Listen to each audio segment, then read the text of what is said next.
You think Jesus can do anything right here in Las Vegas, Sin City? I believe that what God is doing is He's creating an eternal testimony. And what we know is when we can come together under a spirit of unity, nothing will be impossible. Hello and welcome to another episode of Las Vegas United. I'm your host, Aaron Pino, and it is such a pleasure to have you here with us on this episode. And you know, it's really awesome. This episode is going to be kind of a continuation, a part two, to an episode we had earlier with our friends from the First Choice Pregnancy Services. So would you help me welcome Deb and Jessica back to the show? Welcome back to the show, you all. Thank you for having us. Extending us. Absolutely. For those of our people who are watching, we just recorded our first episode, and we said, we need to record another one right now. So that's what we're doing. So if you all need to know who they are, you can go back and watch the other episode and figure it out. But these guys are amazing. They're doing amazing things here in Las Vegas. Give us just a quick synopsis about First Choice, really quick, for those who maybe didn't watch the first episode. First Choice is believed to be the busiest single pregnancy center of its kind in the nation. We have had about 42,000 babies saved in the last 19 years that we've been open. We provide free pregnancy tests, free ultrasounds, free abortion reversals to women in our community, and actually they're coming to us from across the United States now. Mm-hmm. That's awesome. 42,000 babies have been saved. Mm-hmm. That is awesome. That's through God's grace and sovereignty. Yeah, that is amazing. We're located next to an abortion clinic here in Nevada. Yeah. That's on the first episode, but they perform abortions there up to 6 months of pregnancy. I was just telling Aaron that they just added a fourth abortionist to their staff because that's how busy they are. Wow. Yeah. They're busy, but y'all are getting even busier. Oh, right? yes, amen. That's right. So one of the things that you told me in between the episodes was the percentage of people who choose life when they walk through the doors of First Choice. Talk to us about those statistics and what you all do that helps people make that choice. Sure. Do you want to do it or do you want me? You know, if you start off at an abortion clinic, you know, growing up in the pro-life movement, I've always heard about marketing and how the abortion clinic is so successful at how they market abortions. If you are a vulnerable young woman that starts off at an abortion clinic, 75% chance that you will abort that baby. If you come to First Choice, we have 81% success rate in you choosing life if you leave starting with us. Now, did y'all hear that? 81% of people who walk through your doors don't go through with the abortion. That's right. Before we opened First Choice, I went into the abortion clinic across the street before they knew who we were. And I was just curious to see what that would be like, how they sell that abortion. And I went with my sister. And so my sister posed as the young woman seeking the abortion. And they had a very reassuring grandmotherly type receptionist at the window that was in her late 50s. Honey, sweetie. Told my sister it was nothing more than going to the dentist, and was ready to do her abortion for her right then and there. And the only thing that stopped her and slowed her down from taking her back was when she asked my sister, how much did you really eat? And my sister said a full meal. And she said, then we can't do you today. You'll have to come back Monday. And so that is what we're up against. The other side who paints this in a very convenient, easy, clean procedure that, you know, you just have this done and you don't live with any regret for the rest of your life. You just move forward. Wow. Wow. In just a minute, we're going to talk about stories of people who've come in, and I'm going to let you guys let that rip, right? Before we get into that, I want you just briefly, what would you say to somebody, a woman who has actually gone through an abortion, and maybe is feeling a little bit of guilt on that? What would you say to somebody like that? There's redemption in Christ. So they enter our doors at First Choice, and they don't necessarily know what to expect, but we have a very welcoming environment, and we have that receptionist that's very warm and caring that intercepts them first.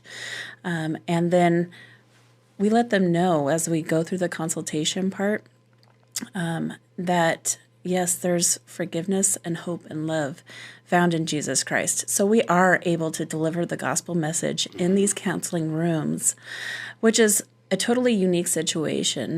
Most churches have to go out into neighborhoods. We're commanded to go out and spread the good news of the gospel.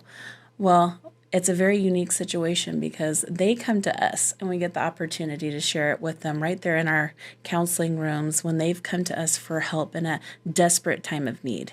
Papa Ty says, that's so awesome. Your mission field, people are coming to you. You're not seeking them out. That's right. That's amazing. So tell us some stories about some people who've come through your doors. Take it away. Well, we've had so many lately. Just a small taste of Saturday. This past Saturday, we had 4 women that morning between 7:30 to 10 a.m. 4 of those women were abortion walk-ins. That's a woman that believes she has an appointment at the abortion clinic across the street that God sends through our doors. 4 of those all stayed. The one that did not stay for the ultrasound was a pastor's daughter out of California. And she was just a very hard-hearted young woman. She'd had an abortion already in April of this year. And was determined that she was going to have an abortion again now. She was a little over 2 months pregnant again, living with her boyfriend, and just told us that God was a God of giving you free will to make your choices, and that it wasn't a baby until it was born. And then she disclosed to us that she had had her abortion in April on her birthday. And that takes it to a whole nother level of hard hearts. Like what perverted kind of birthday celebrating your life Yes. while you're taking the life of your child that you will remember coincides with your birthday now every year. But we got to the part of taking her back for ultrasound. She said, I won't be needing that because she was just determined that that was what she was going to do. The other 3 ladies that came that morning ended up leaving, choosing life. One of them went to the abortion clinic with her boyfriend, and they had an appointment. And when they pulled up to the abortion clinic, they had closed their gates early. For some reason, they closed down early. And so they passed, and they drove past First Choice, and they saw our signage. And we have abortion-related services on our sign outside because we provide free pregnancy tests, free ultrasounds, and abortion pill reversal. And so they walked in, and at some point, the guy realized that we weren't going to be providing an abortion. And so he took the clipboard from her and brought it back up to the window and said, we're not going to be needing this. And our patient services director said, hold on, what are you looking for? And he quietly said, an abortion. And so she said, hold on, let us talk. We can help you. And so they went back, and she talked to both of them for a few minutes, and the young woman decided to stay. So the guy went back out and sat down in the lobby. And the girl said, he's the one pressuring me to do this. I don't think that I'll even stay with him, even if I do have the abortion. And so, First Choice is mainly run through volunteers. A lot of our volunteers are post-abortive, and God uses them in very powerful and mighty ways in those counseling rooms. And this particular client advocate that was helping this young woman encouraged her with all the different options that were available. We have maternity home in town that takes women that need a place to stay. There's a place that we just learned about, Sanctuary of Hope, John Hagee, Pastor Hagee down in Texas, that has huge acreage with homes for women that they'll take in. And they'll house them through the whole rearing of that child through 18. They'll put them in their private school Thank there. God. Yeah. And so we told her about all these resources that were available to her. And one of our volunteers, she's a grandmother. She's in her late 70s. She volunteers 6 days a week with us. She said, Deb, what do you think? Should I go out there and talk to that young guy? And I said, sure, that would probably be a very positive thing to do. A lot of, especially the African-American community, don't have stable home life. And so she went out and sat down, took him a donut, and sat down and started talking to him with the father brochure. And she said to him, so what do you feel about her having an abortion? And he said, I support her whatever choice she wants. And she said, so you're fine with her killing your child? And his eyes lit up. Whoa. And he was like, put him back on his heels. He was the one encouraging this girl to do this. Yeah. So then he went back and saw his baby on ultrasound in the sonography room. And I was walking back in the doors of First Choice when they were leaving, and they had their arms full of baby stuff. Awesome. They'd chosen life. Another one's going to be coming back next Saturday. She had a really hard situation taking care of a family member and having children. And she said she knew God didn't want her doing that. But all of these ladies, we were able to provide them same day with an ultrasound. If you come into First Choice and you're seeking an abortion, we make sure same day we scan that baby. That's right. And so, Time is of the essence. yeah, you have no waiting period here in Nevada like you do in other states. So we got all of those women in that day, and they saw their babies, heard their heartbeats. You can't unhear your baby's heartbeat. It's a powerful thing to hear. Oh, it is. It is. And those 3 that heard their babies ended up leaving. 2 of them solid in the Choosing Life camp. Wow. Yeah. Amazing. You also told me another story about the couple. He had long hair. You walked, and someone walked by, and he had his hands in his head. Tell that story. That's a powerful story. Yeah, so last year we have what we call chaperones. And the chaperones are generally volunteers that just go to be a witness in ultrasound while that ultrasound is being performed. And they're just to sit there and observe and to pray silently over the situation. And we were short-staffed that day, and they came into the office and asked if somebody could go back and chaperone this couple. And I said, I will, because watching the miracle of life on ultrasound never gets old. And I went to walk in the door, and I stopped, and I said, what am I walking into? Does this couple want an abortion? And she said, yeah. So I said, okay. So I walked in, and the guy was already in there. The lady was on the bed, and they turned on the ultrasound, and there was a 8-week little baby, which is this baby. And it didn't seemingly move them to see that baby on ultrasound. But when they turned on the heartbeat for that baby, the lady swallowed hard, and her eyes fluttered. And I went and I took this baby and I put it in the guy's hand. And I said, this is what you're seeing on that screen. And he said, wow, he was shocked. Our sonographer had told him it was like a little gummy bear. And he said, that's quite a bit bigger than a gummy bear. And so I asked him if he had any kids, and he said, not yet. And so they went through the ultrasound, and we got done, and I walked out. And about 5 minutes later, I was walking through the lobby to my office, and I saw him sitting off on the far side of the lobby, and he had his head down in his hands at his knees, and his hair was flipped over, almost touching the floor. And I was like, there's a story behind this. So I went into the office and I said, hey, what's the story behind the couple that I just chaperoned? And they said, well, they've been together for 3 years, and they decided they weren't going to use any form of birth control. Anytime they get pregnant, they'll just have an abortion. And so that led her having an abortion out of state in 2020 at 32 weeks. This is a 26-week baby. So it was 6 weeks bigger than this baby. Wow. At 32 weeks, my son was born premature at 34 weeks. They totally are capable of leaving the hospital soon after 32 weeks.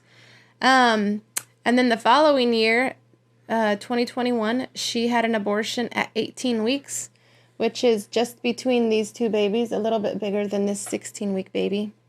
And then here she was the following year for an abortion at 8 weeks, but this was the first image of an ultrasound that she had seen.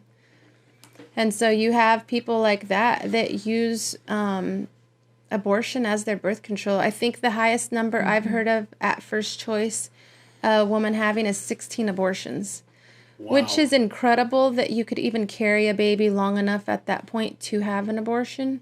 But you know, the industry here is so different from any other with the strip shows, a lot of foreigners that come here on visas, and so they have to work doing that, and they're just like, I can't be pregnant doing this acrobatic type of stuff. You know, it's just it's a different type of environment here in Vegas, that when you're living in the life in the vein of a stripper. I had one when I first moved out here that was 30 years old, didn't want to tell me how many abortions she'd had. She'd had a 10-year-old, a 2-year-old, and she'd had 1 miscarriage. And as we started talking for a while, she eventually ended up telling me she'd had 10 abortions. Wow. And I was like, why do you do this? Why don't you do something to not get pregnant? And she just said, well, it's just easier not to have to remember thinking about that. And just anytime she'd get pregnant, she'd just go abort. I mean, you have like the state of California will pay for you to have 4 abortions a year. So you can literally just every 3 months That just blows my mind. go have an abortion. Wow. That don't require women to take any responsibility for their actions. We'll just let you be irresponsible and we'll pay for your abortion every time. Wow. But you guys do abortion reversals. We do. Talk to us about that. What does that process look like for you guys? So recently we actually had one that reached out, found out about us through social media. I think that was the first time that's happened. But it just goes to show you the power of social media. Typically what a woman does is she takes that first abortion pill, immediately regrets it, and starts Googling how she can reverse that abortion. And so they come across a hotline, and that hotline then directly contacts our doctor, our medical director, and she prescribes them a medication. They go and pick it up from the pharmacy, and they're to start taking that medication right away. There's about 50 to 60% chance of being able to save that baby from the abortion that the mother has already started on. But recently we had one that came up for our banquet. Her name was Jennifer, and she lives in California. She actually was very willing to share her story with us. She's very grateful because she now has a 2-year-old little boy named Hennessy that is just the light of her life, and she recently became a Christian even. Wow. And so we had an awesome opportunity to discuss Christ when she came out here for the banquet, and she shared her story. So that video will be up on our YouTube channel, FCPS Friends on YouTube. That video will be coming out very soon. Taking the pill. Yep, she took the abortion pill and drove all the way out here to This was undergo the only place she could yeah. find that would reverse her abortion for her. Yeah. We're the only ones in the state of Nevada that are doing it. Wow. Yeah, Wow. and it's something that is very targeted by those who support abortion. As we were telling you, California is right now suing Heartbeat International, trying to stop that from being an option in California for women to reverse the process. Colorado has recently done the same thing in banning that procedure. And so it's not really about giving women a choice. It's only about having them make one choice that they're going to support. There's been no studies. Nobody knows of any children that have been born that have had any medical issues from doing an abortion pill reversal. Wow.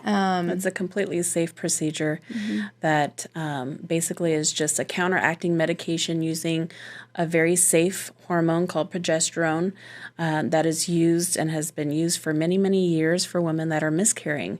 So it's just the same exact And you said it's procedure. FDA approved and everything. Yeah. Wow. Wow. That is it blows my mind. Hanging out the last few moments with y'all has just blown my mind on so many things because, I feel like I'm pretty educated on the subject of pro-life, pro-choice, things that are going on in America, and even just hanging out with you all, I'm like, I didn't know about that. I didn't know about that either. You know what I mean? And I think We're all about education. Yeah, and I think people need to know not just the statistics behind everything, but then also the life change that you guys are bringing. Tell our audience about the story of whenever you're doing your monthly prayer meeting. Tell us about that. Yeah, and just even with that, people need to know, there's so many people around you that you don't even realize are considering abortion. Family members, it's easy to get an abortion pill. So it's important for people to be educated and know how to address this and to let people know that that's something that's an option, that people can reverse an abortion pill. Because you literally, by knowing that information, can save a baby's life.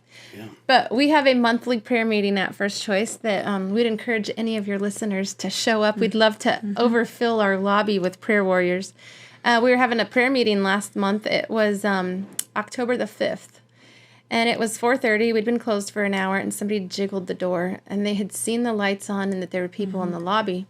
And so one of the pastors that was there looked out the window or on the side of the door, and he said, Deb, I don't think they're here for the prayer meeting. And so I said, okay. So I got up and I walked outside, and they were standing reading our sign with our hours of operation, and they only spoke English or Spanish.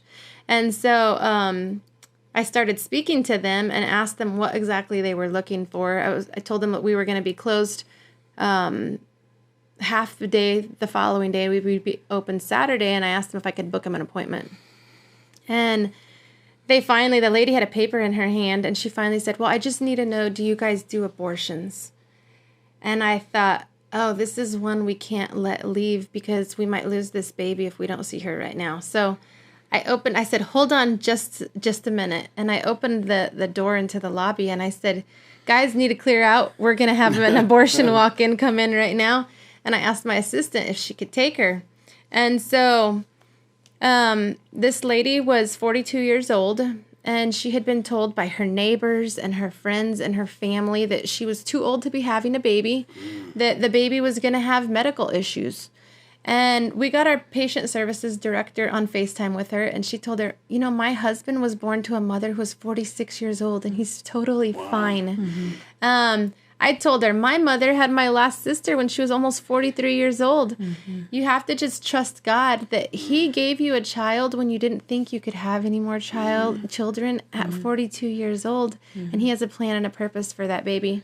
And so she stayed for the consultation part. We did the test, and we scheduled her for an ultrasound the next morning. And her husband didn't come back with her. He said, we were so set and determined we were going to do this. That paper that she had in her hand had the address of another abortion clinic in town that they were going to go to if they couldn't get it on our block. Mm-hmm. And so he told her, this is too much of a roller coaster. Like, you go ahead and make the decision and let me know. Like, we were set and we were finally going to do that, and now you don't want to. So she came back and saw that there was a baby that was almost 8 weeks and heard that baby's heartbeat.